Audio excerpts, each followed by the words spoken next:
Today is Monday, 2nd October. It will be mostly cloudy with highs of 14 degrees Celsius or 57 degrees Fahrenheit for our American listeners. Sunrise will be at 6:55 a.m. and sunset at 6:28 p.m. We are on the 63rd and final day of the Warsaw Uprising. Today is sad and heartbreaking day for the insurgents. It is the official day of capitulation. Warsaw is defeated. You are right, Philippe. Today is the day that Warsaw is defeated. It is a heartbreaking and a very difficult day for everybody, from civilians to insurgents themselves. And there is a ceasefire that goes into effect today, on this morning, from 5 a.m. and by 7 p.m. at night, about 16,000 civilians leave Warsaw. And it's today at the headquarters of von den Bach. He's spent all day on negotiations with the insurgents, with the high command of the Home Army. Both sides agree to sign a formal agreement to cease the hostilities in Warsaw. And was formally signed in Ożarów, where von den Bach was located. It stated that at 8 p.m. Germany's time and 9 p.m. Warsaw time, all combat has ceased. And we have to remember, during the fighting, out of between 40 to 50,000 insurgents that took part, about 18,000 are killed, 20,000 are wounded, and between 150 to 180,000 people are killed in total. They're wounded or listed as missing. And the German losses amount to nearly 25,000 killed and wounded. This is a lot of people that died in 63 days. This might be the end for the Warsaw Uprising itself, but it's not the end of the war. And it's not the end of these people who are then sent to concentration camps, prisoner of war camps, forced labour. So what I've decided to do on this episode is discuss between the three of us the terms of surrender and analyse them a little bit more in depth. So just to let you all know, there are 3 parts to these terms of surrender, and included in all 3 parts are 23 points. So I'm going to start with mine. Mine is in part 1, point number 5, and it reads the following. From the moment of laying down their arms, the soldiers of the Home Army are entitled to the rights of the Geneva Convention, dated the 27th of the 8th, 1929, concerning the treatment of prisoners of war. Soldiers of the Home Army taken prisoner in the area of the city of Warsaw in the course of the struggle which began on the 1st of August 1944 shall enjoy the same rights. So, Roger, we talked about this point exactly yesterday, didn't we? We did, and this is one of those sort of crucial requirements, if you like, of the Home Army. And as we said yesterday, given everything that had gone before, and not just with the rising itself, but going back to September 39, it's very clear that the insurgents that are surrendering to the Germans need, as much as is possible, guarantees for their safe passage and security, because executions out of hand have been absolutely the norm. So this was, I think, one of the sort of sticking points of the negotiations. Actually, was that this was a sine qua non, really a prerequisite for the insurgents, and they got it. So paragraph 5, gives them that. That does, of course, mean that a lot of those insurgents, yes, of course, they are recognised as combatants under the Geneva Convention, but that does mean that they're still being sent to POW camps, where very often treatment was not great, but it was better than being taken out and shot. Claire, do you want to add anything to that?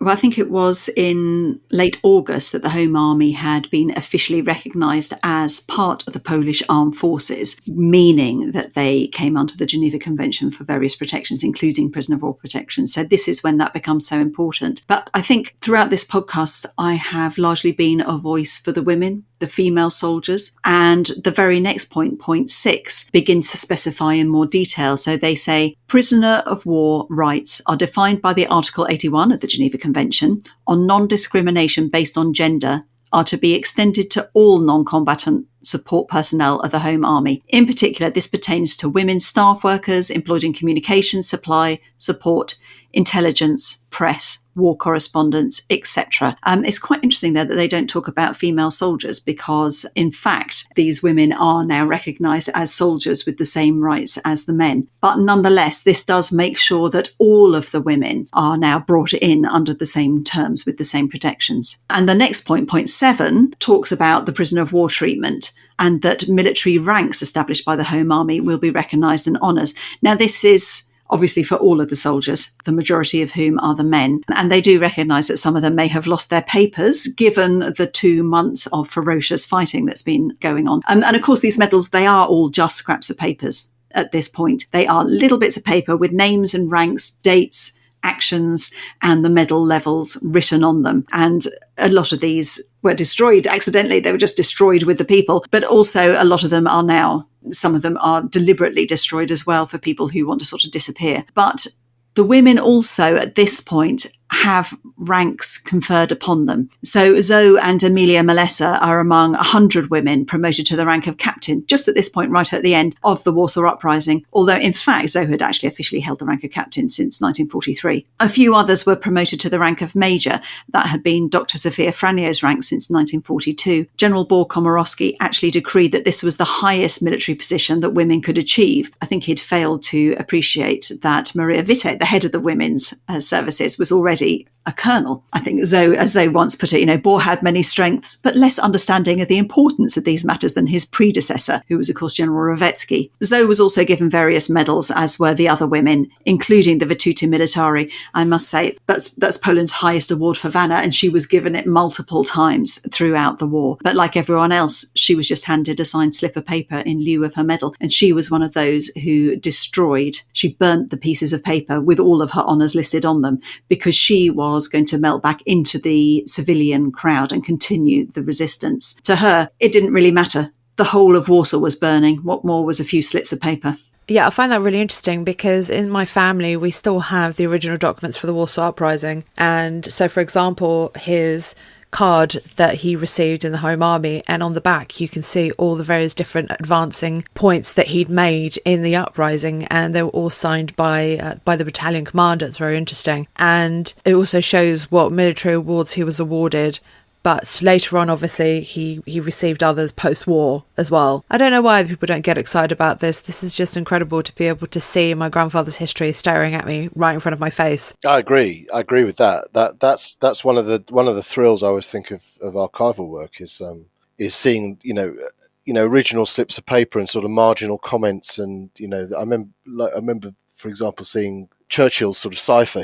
When he'd seen a document, he used to do this sort of very stylized WSC, which looks a bit like a half a star. And I remember the first time I sort of saw that in the archive, and well, first of all, realised what it was. It was that the thrill of that was crazy. So yeah, no, I absolutely get it. And this is an interesting world. This world of, I suppose, what we have to call them ephemera in a way, because it's kind of stuff that wasn't really meant to be kept and meant to have lasted. And when this stuff, these sort of slips of paper and so on, when they are kept and when they do last down the generations, it's almost impossible to believe that they have survived. Contrast to sort of formal documents and so on. So it's a really interesting area. I agree with you there, Alina.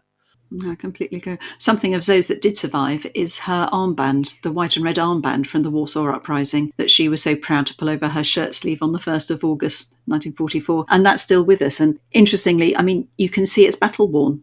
You can see stains on it. I don't know what those are, but it is that immediacy of feeling that was there. It's an object witness to the past. So yeah, sometimes I feel like we're all in a conversation interrogating that past, and it's wonderful when these things pop up. But even more so, Alina, to have those papers for your own grandfather in your family. Yes, I chose two terms of the ceasefire, which I thought were particularly telling.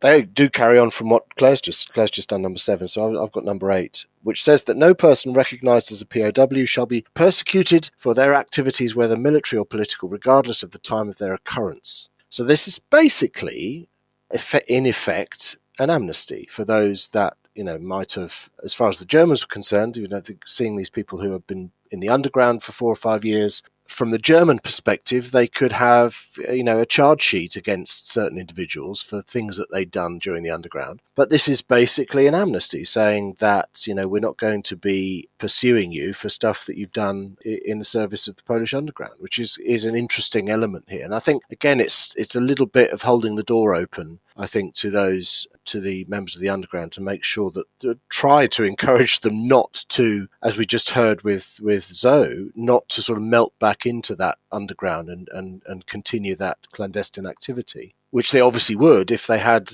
been very active in the underground previously. Then they say, well, I'm not going to surrender to those guys because we know what they're going to do. So it's interesting that they included that particular aspect of a sort of quasi-amnesty as one of the terms. Yeah, it's an interesting point, because some of these insurgents didn't actually end up trusting the Germans. And I think, if I'm not mistaken, about 3,000 of them joined the ranks of the civilians so they could mingle in with the civilian population to stop themselves from being persecuted, just in case, because you couldn't trust them at the end of the day. But also, another point to add to that is that insurgents were also trying to continue the fight, so obviously they mingled in with the civilian population to be able to continue doing that outside of Warsaw rather than being sent to a prisoner of war camp. It's really interesting because they've obviously got everything to gain with that, like you say, encouraging people like Rum to come out, to be prisoners of war with their head held high, to know the charge sheet is sort of wiped, if you like. But also they've got nothing to lose, because surely at this point it's pragmatic, isn't it? I mean, are they going to be post-war prosecuting these people? Of course they're not. They know they're pulling back. So everything to gain, nothing to lose with that one. Game's up. Yeah. And then number 9, also very interesting. Number 9 states that civilians living in Warsaw during the uprising shall not be held collectively responsible. No person living in Warsaw during the combat shall be persecuted for any activities performed for the benefit of administrative, judicial, security, social care, and charitable authorities or organisations, or for participation in combat and military propaganda. Now, that's a very wordy way of saying we're not going to be pursuing collective punishment, because, of course, collective punishment was very much the norm, particularly in Central Europe under German occupation. There's that famous line from earlier in the war where the governor of occupied Krakow, of the general government, Hans Frank, said that, referencing these posters that they used to put up in Prague where they had shot, say, 50 local Prague civilians because of an action by the Czech underground. And in reaction to that, Hans Frank said, well, if I had to put up posters for every 50 Poles that I had shot for the activities of the underground, there wouldn't be enough trees to provide the paper, right? So absolutely, this was the norm, was collective punishment. 50 Poles murdered at random for each officer killed by the underground, for example. This was the norm. And you see this sort of eruption, very rarely you see this eruption of the brutality of the Eastern War. This is something I know I've spoken about before, but it's worth mentioning again, and it's something I come back to all the time. The difference between the Eastern War and the Western War is very, very stark, and we have to bear this in mind all the time. And only rarely does the brutality of the Eastern War erupt in the West. And one of those moments is at Oradour in France in June 1944. Because that's the town where, in response to a partisan attack on a German armoured column, SS division goes into a local town of Oradour and basically destroy it and murder everybody in the town. Over 600 people are killed. That happens in one place in France. I mean, there are other examples. There are a few other massacres and so on around that time, but that's the most sort of infamous one. And as a consequence, Oradour is preserved as a sort of museum. I mean, absolutely harrowing place to go and see, but it's preserved as it was left at the end of the war, right? As a sort of open air museum. If they did that in occupied Poland or in occupied Ukraine or occupied Belarus, every other village and every other town would look like that, right? Because that was the norm for, the German modus operandi of war in Eastern Europe and Central Europe was exactly that.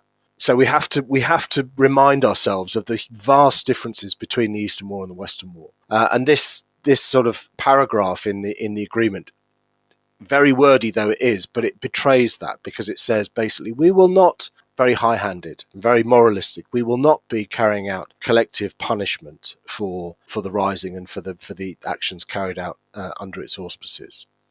So it's a very telling moment, I think. I think that's a really important point. Very well made, Roger. Thank you. Just to add that here, when they say civilians living in Warsaw during the uprising shall not be held collectively responsible, it feels rather too late. They have deliberately gone on and massacred Wola and Ochota, the two of those suburbs, and brought out men, women and children, specifically soldiers and civilians, and mown them down with machine guns. And they have flattened the city in aerial raids. They're writing this, but it feels that, the crimes have already been committed. To be honest, they should have written that at the beginning of the uprising, not bloody 63 days later. Right, I'm going to move this conversation on a little bit more away from the civilians and back to what happens more specifically with the insurgents and the military. And I've gone into part 2 and chosen point number 6, which has a couple of subcategories to it. And it states, the Home Army military formations shall leave the Polish lines with weapons, but without ammunition, by the following routes. Point A from Śródmieście South, blah, blah, blah, blah, blah. Point B from Śródmieście South, da, da, da, da, da. And point C, Friar Grzybowska Street, etc., etc., etc. Most of these insurgents end up going towards Pruszków and other deportation camps that they had created other than Pruszków, so Gulag 121. But I want to mention my grandfather at this point because I sat and researched exactly the way he left Warsaw. And he left Napoleon Square, which is now Uprising Square, in the Midtown, and they headed south, funny enough, through Ochota. And when he left, I think one of the things he does remember very clearly is that they saw the German high command kind of nonchalant, just waving them off like you'd wave off your girlfriend or husband or your boyfriend, whoever is going off to war. And it was just so madly infuriating when I read it that these men and women had laid down their arms. They had either gotten rid of their weapons, so for example, as I mentioned in a previous episode, where they would damage their weapons so they could never be used by the Germans again, or they would bury them away for future use to fight against the communists or the Soviets, which they knew that fight would be coming eventually anyway, and they did. But it's a whole other topic I could talk about forever. So for example, the insurgents were preparing themselves with backpacks of supplies. I've already spoken about this before, but I'm going to reiterate it again. With whatever supplies they had, we've got to remember it was a harsh winter, so they had to prepare themselves with warm winter clothing. They had to prepare themselves with food. They didn't know if they're going to be getting food along the way to wherever they're going to. Are they going to really end up in a prisoner of war camp, or are they going to end up in a concentration camp? How else are they going to survive? How are they going to be able to function wherever they are? They also had things like cigarettes. If they could grab cigarettes and tobacco, they'd grab cigarettes and tobacco. Any form of medical supplies that were left. Anything and everything, they would basically pack themselves to be able to survive the prisoner of war camp or wherever they were heading to as much as they could. I mean, some of these insurgents ended up in Lambsdorff, for example. The conditions in Lambsdorff were absolutely beyond horrific. There was no food, there was no shelter, the death rate was extremely high, and whenever there was shelter, the shelter wasn't adequately warmed, so people were freezing to death. Pilecki actually was one of those who got sent to Lambsdorff. It's very interesting. I got the opportunity to go around with the director a couple of years ago and got explained the conditions that these insurgents underwent. They more or less took over the place of where the Soviets had been practically starved, beaten and worked to death. So this is a prisoner of war camp we're talking about, and literally a stone throws away you had the British and the Americans that were living a life of better quality, much better quality than the Poles and the Soviets were. They were dying in mass droves, for example. They could also end up going to a prisoner of war camp that had slightly better conditions. Nobody knew where they were going to head. Same as when you had the first transports going into Auschwitz, nobody knew what direction they were heading in. They were heading towards the unknown. So these insurgents ended up marching towards Ochota, and civilians along the way were crying. They were bidding farewell to them. They were providing them with food, handing over cigarettes as well, handing over whatever they could, and bidding farewell to these heroes. However much the attitude of the civilians and the morale of the civilians was incredibly low, at the end of the day, these people had still been fighting for 63 days. They deserved some sort of respect. The other thing the insurgents had to do as they were leaving, they had to surrender their ammo as stated in the convention, but most of them also surrendered their weapons. Like I mentioned before, they were broken. But there's certain testimonies that will relive that moment, and the insurgents and the commanders just marched in silence. All you could hear was the sound of feet and the sound of metal hitting metal. So while they were throwing their guns and their ammo into baskets or into piles as they were walking past them. My grandfather's battalion was then marched to Ożary. Claire spoke about these cable factories ages ago, I think probably somewhere at the beginning of the podcast. And she also mentions it in her book, where you have all of these barricades made up with these absolutely enormous cable reels. Massive cotton reels, yeah, from putting the underground cables in. Those and trams and fencing and everything. Right, moving away from my grandfather, the last point I want to make is point number 8. And it reads as the following.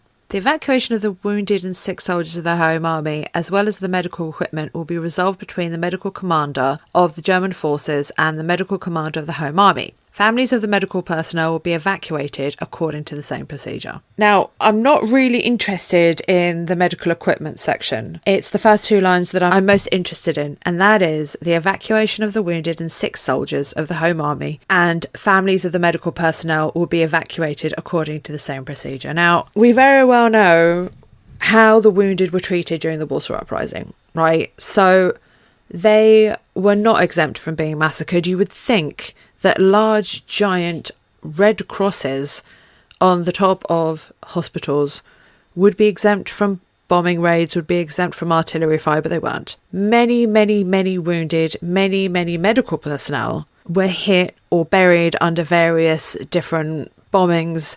They'd lost their lives, or for example, as we heard a couple of days ago, the insurgent who had his own grave dug, and the reason was because not only was he hit in the early days of the Warsaw Uprising, but later on he was also hit in the head by falling concrete because the hospital had been bombed. We're very well aware of what happened in Wola, the same as in Ochota.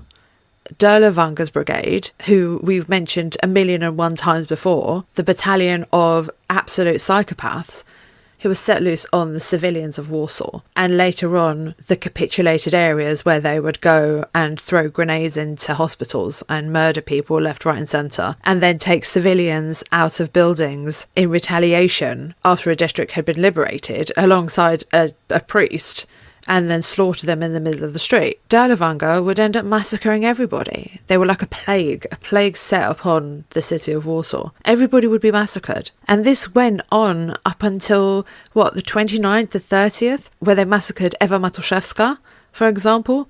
She's found dead. She was a nurse, a very clearly marked nurse, who was found dead holding a bandage, trying to run away from the people that were shooting at her. I mean, this is still happening. This is still happening so close to this capitulation. Again, I think that's probably because of that past history that was, insisted upon by the Polish side, that the wounded have to be taken care of because of what had gone before. Wouldn't surprise me. No, Roger, I think you're right. I agree. I completely agree with you.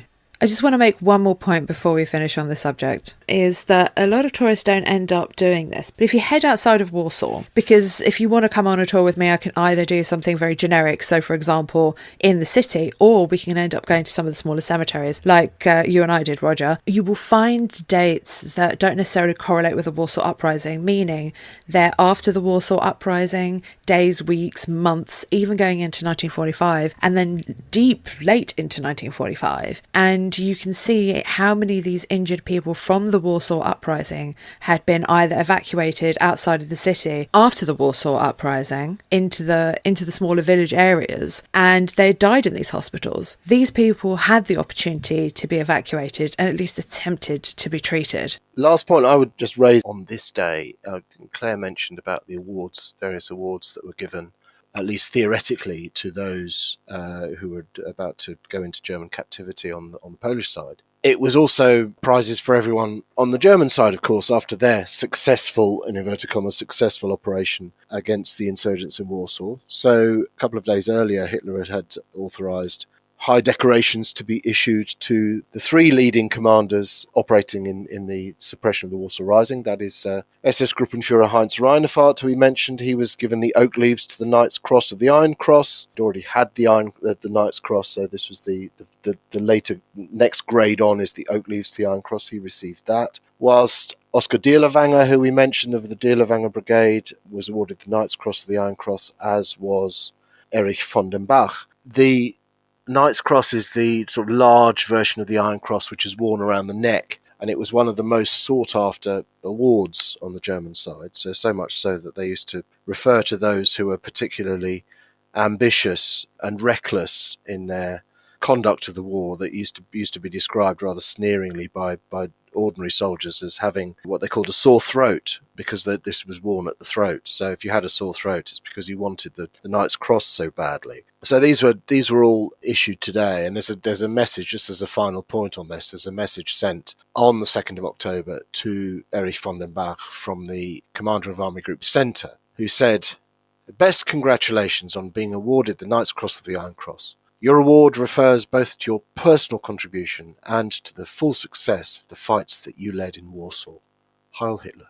Roger, we might as well continue talking about Erich von den Bach. I think it's quite a good idea. Also, we should talk about the photograph. Now, I've used this photograph as our graphic for today. So if you want to know what we're talking about specifically, please head and have a look at the graphic that is on this day. And I'm going to let Roger take over this conversation only because this is one of the most infuriating photographs of the Warsaw Uprising for me.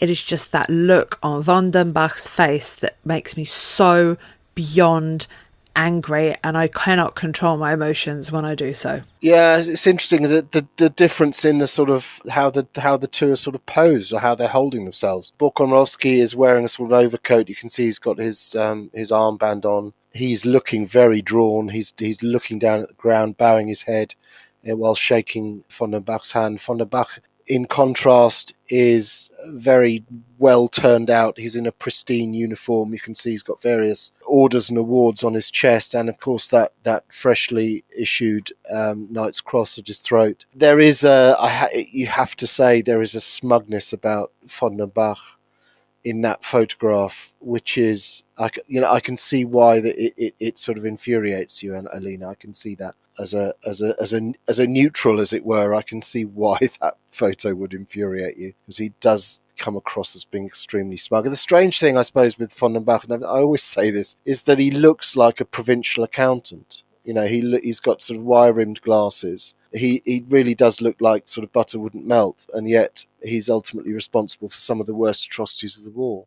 What I think is so striking in this photograph is that von den Bach, as you say, he does look smug. This is the man who is talking so self-congratulatory, who sees himself on the page of history, and yet here he is, actually literally on the history book pages, and he presents as someone with no humanity at all. All the humanity is in the pose of defeated Bokomorowski. He's not bowing to the German officer. He's bowing to the men that have fallen fighting on his side. And all of your empathy is with the defeated man in this photograph. And the very fact that von den Bach is smirking, I mean, that is his place. Ironically, that is his place in history. A man who couldn't comprehend the humanity of the situation. Thank you so much, everyone, for joining us for day 63, the last and final day of the Warsaw Uprising. However, this is not the end of the podcast. We have one more episode to give you tomorrow, which will round off what has happened to Warsaw, what happens to the civilians, where do the Germans go from here. So please stay tuned for one last episode with us. Thank you so much to everybody who's been supporting us, sending us these amazing, kind messages, and remembering to like us on your favourite listening platform. It has given us a big boost. Thank you so much, everybody, and we will see you tomorrow for day 64, the last and final episode of this podcast.